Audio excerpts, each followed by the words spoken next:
preocupación por las implicaciones del gobierno iraní en el frustrado atentado terrorista en suelo estadounidense crece conforme pasan los minutos y mientras más detalles son revelados en torno a este escabroso complot urdido por iraníes con posible participación de narcos mexicanos. El vicepresidente de Estados Unidos, Joe Biden, declaró hoy que se trata de un acto indignante por el que los iraníes van a tener que responder y afirmó que aun cuando las medidas iniciales contemplan solo sanciones diplomáticas contra Teherán, nada está descartado.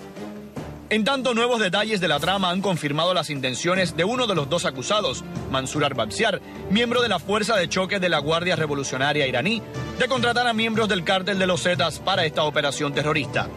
Gracias a la participación de CS1, un exnarco hoy colaborador de la DEA, que negoció todos los detalles del plan con al-Bakhtiar, el FBI posee videos, grabaciones de audio y las cuentas bancarias con las que el presunto criminal iraní pensaba pagar a los ejecutores.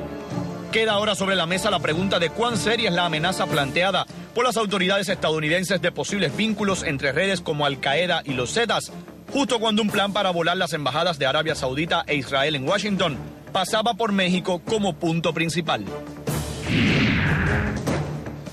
Muy bien, les presento a mis invitados para discutir el tema. Max Aub, periodista, colega, he tenido el honor de trabajar con él, cineasta, documentalista. ¿Cómo está, señor? Bien, bien, gracias, gusto en saludarte. Un placer. Don Luis Fleischman, compatriota, profesor adjunto de Sociología de la Florida Atlantic University, un analista experto en el territorio del Medio Oriente y en general de lo que es el panorama de este mundo tan interconectado. ¿Cómo le va?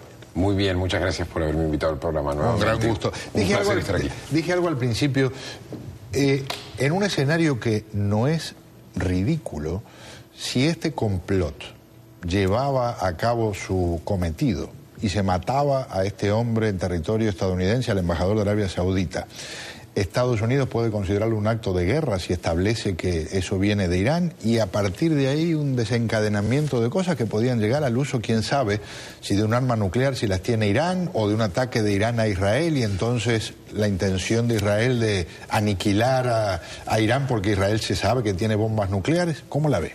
Bueno, es difícil imaginar el escenario si hubiese pasado, pero posiblemente una gran tensión. Lo más probable es que Irán no hubiese reconocido nunca que cometió el ataque, porque eso sucedió también en Argentina. Hubo dos ataques que después de varias investigaciones se llega a la conclusión de que Irán o algún aliado de Irán como Hezbollah, que está directamente conectado a Irán, podía haber cometido los atentados. Estoy hablando del atentado del año 92 contra la Embajada de Israel en Buenos Aires y contra la sede de la comunidad judía.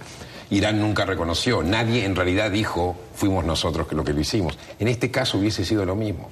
Pero Irán, entonces, lo más probable es que Estados Unidos se hubiese visto obligado a reaccionar de alguna forma. Si la reacción sería mediante un ataque militar o sería mediante sanciones generales.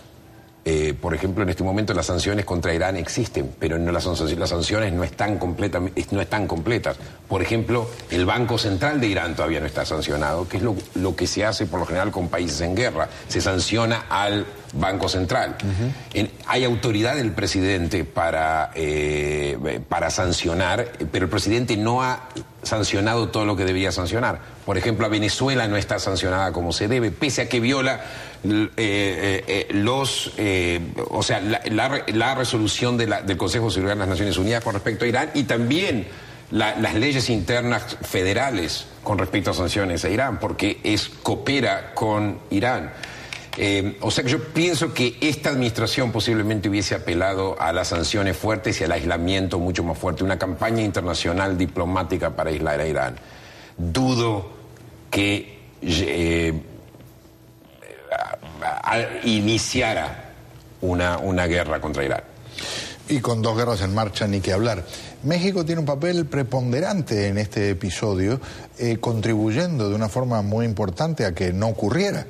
Así es, Pedro. Hay muchos puntos que hay que analizar con lupa, con mucho cuidado, porque posiblemente haya algunas preguntas que no tengan una respuesta muy exacta.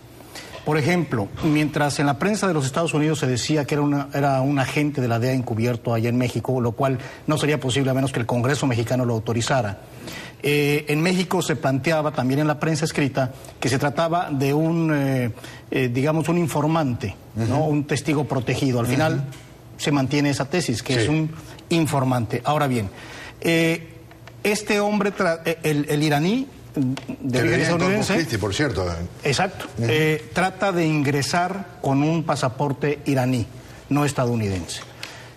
Las otras dudas que deberán ser tener una respuesta contundente es, tú conoces la frontera entre México y Estados Unidos, ¿por qué ir a la Ciudad de México a entrevistarse? ¿Por qué no hacerlo en cualquier ciudad fronteriza? Tú sabes Pero un detalle importante, porque hoy precisamente estaba hablando de mañana con una corresponsal, hay un informe que dice que hubo por lo menos 2 reuniones en Reynosa, Tamaulipas. Sí, esta era la tercera o cuarta vez que se reunían. Hay pruebas, bueno, está lo de la transferencia del dinero, las grabaciones que presuntamente tiene el gobierno de los Estados Unidos. ¿Por qué no continuar en esa comunicación por tierra? Tú sabes que salir por tierra y regresar por tierra es muchísimo más discreto, ¿verdad? Para cualquier persona que quiera mantener un perfil bajo. Y por otro lado, la gran pregunta es, ¿qué va a ganar un cártel mexicano involucrándose en un atentado tan delicado, que como bien lo dices podría ocasionar una guerra de dimensiones tremendas? Y por otro lado, la pregunta principal que yo me hago es, de los miles de narcotraficantes que hay en México, justamente escogieron al informante.